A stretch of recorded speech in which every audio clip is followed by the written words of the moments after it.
Thank you. We have a legend on the line. We appreciate you for joining us today. I know there's a lot of excitement happening in the world of hockey. There's a lot going on in the PWHL with storylines. People excited about the season so far for every team. But we've talked about the Olympics and Canadians women's team. Their first preliminary game was postponed because pretty much all of Finland's team was sick. We obviously want them to get better. But in your time, being a gold medalist and representing Canada, do you ever remember like any kind of delay or anything kind of similar to this? I don't remember anything like this before. And when I first saw a text this morning, I wondered if it was a joke, to be honest, because I had never heard Yeah. something like this before. But I think that speaks to how ill the Finnish team is, I'm sure. Yeah. And of course, with something like norovirus that can be so contagious and spread so easily, certainly don't want to have a number of athletes go down with that. So I'm assuming they made the right decision. Well, today, the opening ceremony, something that you've been a part of. For us, like watching at home, it looks so exciting and emotional. Even the closing ceremonies. What's it like to be a part of the opening ceremonies? Like, what are some behind the scene moments? Like, how long are you waiting? What are rehearsals like? What's it like to be there? Well, the opening ceremonies are incredible. And, I often tell people there's always a lot of stories around, how much preparation goes into them and the cost of hosting them. But for the athlete, that really is the moment that you realize you're an Olympian and you're an Olympian for life, and that will never change. And you walk in as part of your country team, not just a hockey player or a figure skater or whatnot. And so it really is an incredible moment for the athletes, and you can just see the pride on their face. And I get goosebumps sort of talking about it because it brings you back. And for me, whether it was my first or my fifth games, it never got old. It was an incredibly special moment. And, it'd be fun to see the athlete in there today. Yeah, and this is an exciting tournament from the women's standpoint with the PWHL now being in existence. And, I think the long-term impact is going to be felt for years down the line. But now that the PWHL is here and it's established and it's going to continue to grow as we've seen, how will this make the games even better than they already have been? I mean, it's been incredible hockey for so many years, but it just feels like this is giving more professional environments for young women to become professional, and down the line, that's going to benefit the international game. Absolutely. I think it's going to benefit both, which is best case scenario. I think this is going to be the best women's hockey we've ever seen. We have 61 players from the PWHL that are competing in the Olympic Games, and that means every one of those players have been in a schedule, competitive, fast, physical league. They've had the resources, the support every single day to be professional athletes and get better. And you don't have to look very far to see that, Hillary Knight has had some of her best seasons last year and the season before. Marie-Philip Poulin entering her fifth games as well and still getting better. It's amazing to see how some of the more veteran players are getting better with this type of resource and support around them. And then this is also, a great opportunity for the PWHL, where we are going to have eyeballs on women's hockey that perhaps haven't seen it before and haven't seen it at the highest level. No doubt they're going to be impressed, but we hope they ask the question, where can I see these athletes? How can I follow them? How can I learn more about them? And we're going to be right there directing them back to the PWHL and hopefully get their attention for the Walter Cup. You mentioned MPP. She was a teammate of yours. I mean, incredible that she's still at the highest level of the game. How impressed are you by where she is today? And I mean, how she is, just one of the greats of the game of all time. Yeah, I mean, I can't say enough about her. She's, the best player that's ever played the women's game, in my opinion. I had a chance to see her come in as an 18-year-old, and we knew immediately that she was going to be a star. Not only is she incredibly skilled, she plays a 200-foot game. She's physical, she's fast, she's an incredible leader, great role model. She's incredibly humble. She's everything I think you want in a teammate. And so to see her have this success is certainly no surprise. Really impressed to see, the level she's been able to maintain across 5 Olympic Games and of course in the PWHL. So it'll be fun to see her compete.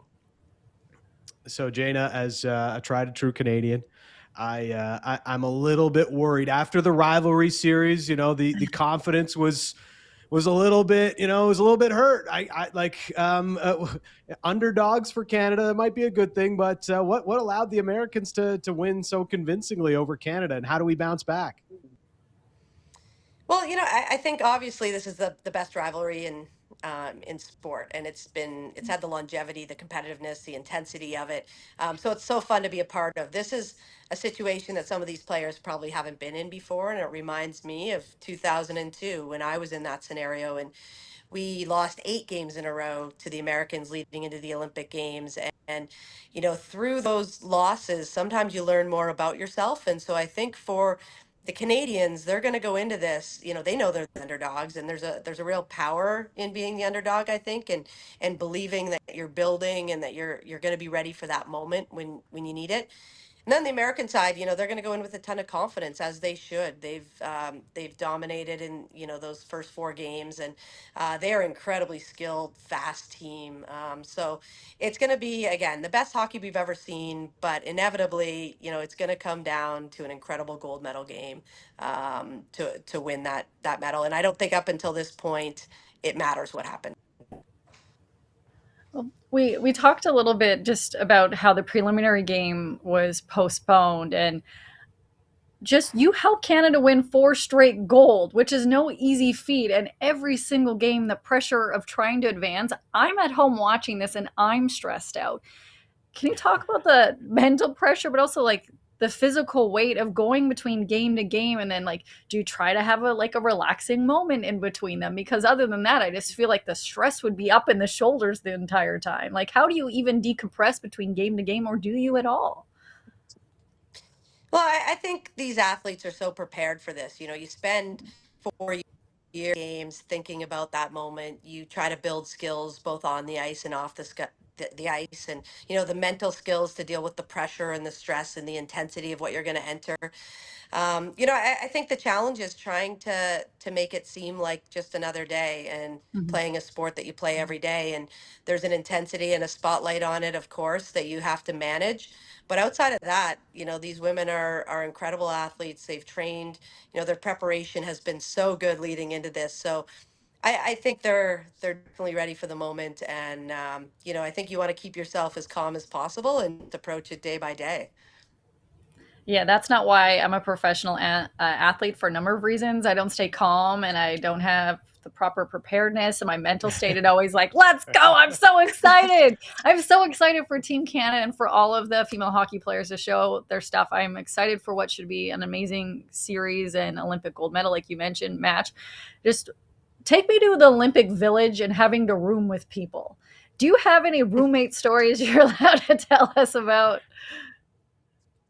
Yeah, I mean, again, we're used to that. We would always Yeah. room together with people on the road. So you get to the Olympic Village. It's a bit different because now you're living with someone for 2 weeks. And Yeah. probably one of my stories I remember the most was rooming with Vicky Sanahara, who was obviously a good friend, a leader on the Canadian team for many years. And I remember at one point she took some of my Canadian clothes and traded them to I think it was a Finnish player. And trading clothes is a big thing at the Olympics. Yeah. Like, you talk to the other athletes, and so she was like, I got you this stuff, and look at it, it's awesome. I was like, you just took my clothes and traded them, and sure enough, she did. So sometimes those things happen. Yeah. Yeah, now it's all about the TikToks and Reels. I mean, it feels like the women's hockey players have been the first ones on it all over, all over. I open up TikTok or Instagram, it's like all these Reels from Team Sweden, Team Czechia, and I love it. It's the way the modern game is continuing to evolve, and it takes us into the athletes village. Did you have a favorite place, athletes village? Are they all the same? Is it like I need to I want to know more. Yeah. They're all similar in the sense that they're not incredibly fancy. They're pretty bare bones. You get in a room and you have sort of a dorm style bed and maybe a side table. And then, once you get into the village, it's pretty unique because it's a private space. You're just with a bunch of the best athletes in the world, and everything is available and basically free for the athletes. So you can eat anytime you want in a cafeteria that provides almost every kind of food. There are laundromats and arcades and coffee shops and post offices and, all of that stuff. And it's sort of like your own little world in one space. So it's a very cool opportunity to get to be a part of that. And I'm sure they're having a lot of fun there already. The PWHL season resumes after the Olympics here. Is there do you imagine there's going to be a lot of momentum being built here with these massive games and really continuing to build a growing fan base already into the final third in the stretch of this season? Yeah, I think that's what we're really excited about is the opportunity to draw new fans to the game. We have incredibly passionate, loyal fans of the PWHL, but, want to continue to grow that. And I think the Olympics does a really good job of telling stories and letting people get to know the athletes. And so through that, we're going to bring people into the league to follow the athletes. And we have such a compelling story. We have 8 teams that are separated by 14 points right now in the standings. Only 4 make the playoffs. We play a 3-point system, so that gap can close really quickly. And with only, half the season to go, sort of 15, 16 games, depending on the team, there's a lot to look forward to. And then, of course, the run to the Walter Cup. So really excited about the momentum to come out of the Olympic Games. I know the athletes are completely focused, on Olympic gold right now, but when they get back, that's going to turn very quickly to the Walter Cup. And that's exciting for all of us. I definitely took a selfie with the Walter Cup at the Hockey Hall of Fame. I'm not embarrassed to admit it. I was really excited because I'm never going to hoist it, but you have such a long resume that continues to grow of all the accomplishments that you've had both on and off the ice that you could have an entire wing dedicated to you at the Hall of Fame. When it comes to all your medals, all the memorabilia, where do you keep all of this stuff? I don't think I have a good answer for you. So, I keep my medals are literally just in a drawer.